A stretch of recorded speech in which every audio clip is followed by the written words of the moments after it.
Михаил Лесин, отмечают аналитики на Западе, покинул Россию неожиданно, что выглядит весьма подозрительно. Одна из основных версий – Лесин, оказавшись под следствием американского Минюста, собирался дать показания в отношении коррупции в России, чтобы добиться снятия обвинений. Иначе Лесин потерял бы свои денежные активы не только в России, но и в Америке.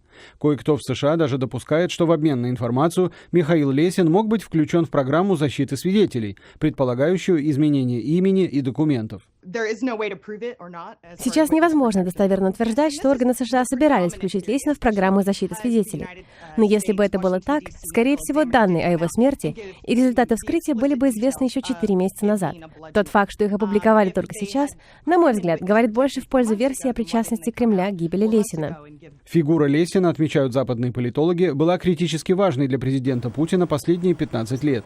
Министр печати являлся тем мозгом, который в 2000-х годах стоял за консолидацией всех СМИ в государственный конгломерат, а затем за созданием правительственной пропагандистской машины. Внезапная отставка министра дает основание предполагать, что за кулисами в Кремле произошло что-то значительное. В российских СМИ появилась версия о том, что Михаил Лесин будто бы потерял расположение Юрия Ковальчука, который фактически являлся главным кремлевским казначеем.